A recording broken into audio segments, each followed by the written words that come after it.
Alright, let's talk about how you can get good at anything. And by anything, I truly mean anything. And I'm going to make it as simple as possible. Okay? So, I think that whatever you do, the result is going to be one of two things. And I won't say it's black and white, I'd say it's on a scale. But at the extremes are two things. Very simple. You know about them. Failure and success. Now, it can be something in between, right? Sure. But generally speaking, you're going to feel instinctively if you succeeded or failed. Just very simple. So how do you actually learn? Well, let me give an example of how I was before, right? Now, many years ago, I used to just, whatever I didn't really think about afterwards. If I did an assignment, I did fine. Okay, cool. Next assignment. Boom. Didn't think about it. If I did something embarrassing, I would be thinking about it for months and months and months. I mean, I just kept thinking about it for a long, long time, and I never learned from it. I never thought, how can I avoid this situation again? So these situations kept happening, and what happened is, in my mind, was this whole mansion of just horrible things that have happened to me, and yet I'm just keeping them there. I'm not using it to grow myself.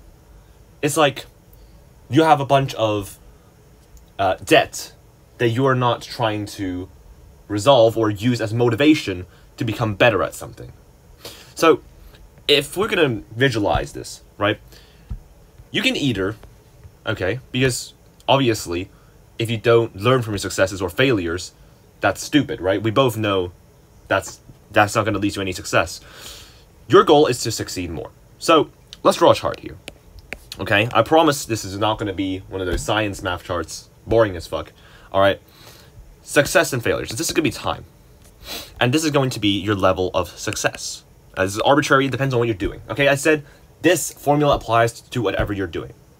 So, this is what rinsing and repeating success looks like.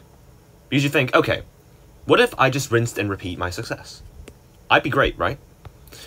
Well, yes. Let's say, you succeed here, and yeah, okay, you get better, rinsing and repeat, but then what happens? This is a plateau.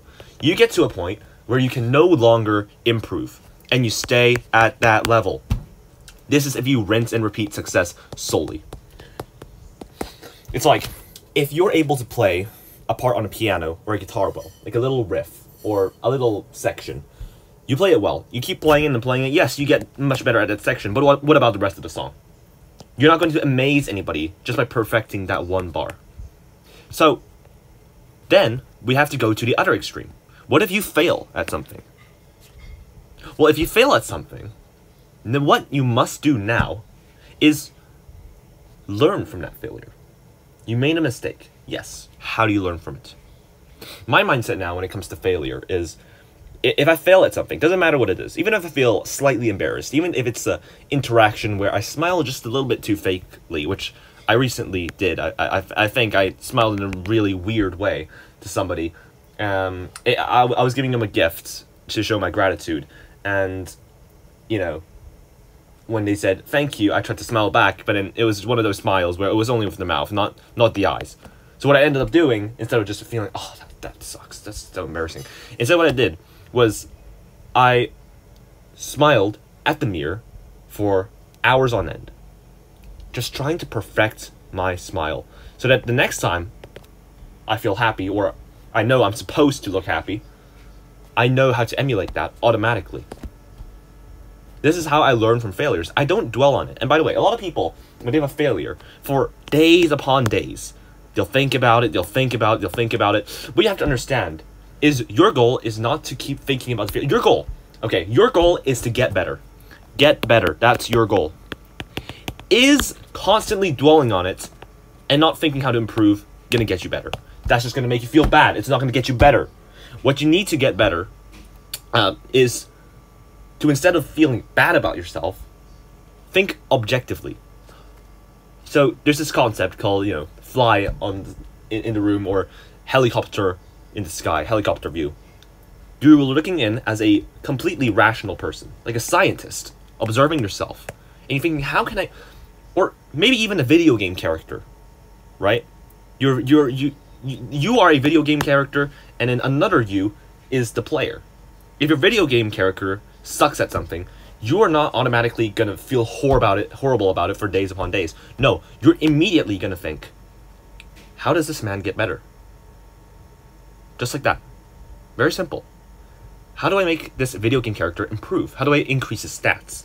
That's what you're thinking. When you see a failure, think objectively, rationally, as a gamer or as a scientist, and really figure out what went wrong and how to avoid it again. Don't dwell on it. If you dwell on it, you're just going to spend all your time thinking about how stupid you are, and it's going to become a self-fulfilling prophecy. So, be the gamer. Don't just be the character feeling bad for the character.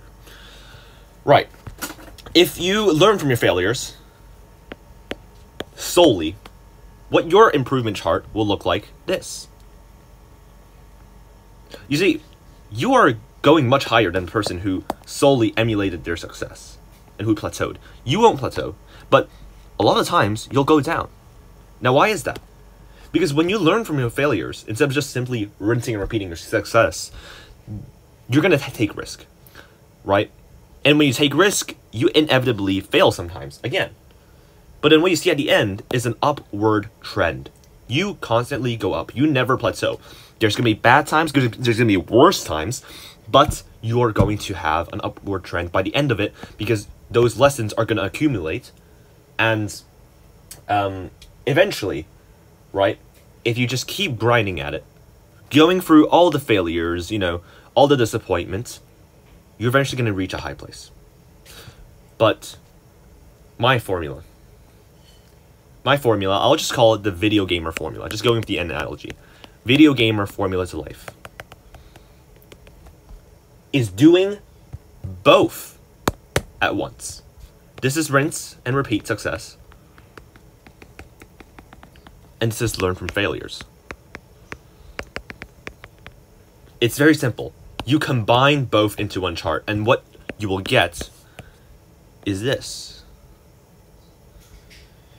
See, if this were success and this were time, you'd see that your big drop, you won't have any big drops.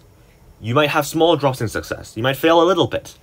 But these act like kind of a springboard for you to exponentially improve. And you see, if you okay, look, here, if you're just learning from failures, yes, you'll go up eventually, but it takes a lot of time. Here, 50% of it is repeating success. And 50% is learning from failure. So what you get is this graph that's going up, and yet not plateauing. This is what you would do in a video game. If you did something very well, right? Let's say you're playing a game of chess. You play a move that you're like, oh my gosh, that's brilliant. That's a brilliant move. You're going to want to emulate it again. And then you make a blunder. You lose your queen. Then you think, okay, I'm not going to lose my queen next time. How do I fix it? You do both things at once. And when you do that, again and again and again and again, you're going to go up. And you're going up and up and up. And, you know, it's going to get harder, right? We know about newbie games in the gym. At the beginning, things are much easier. That works in every facet of life.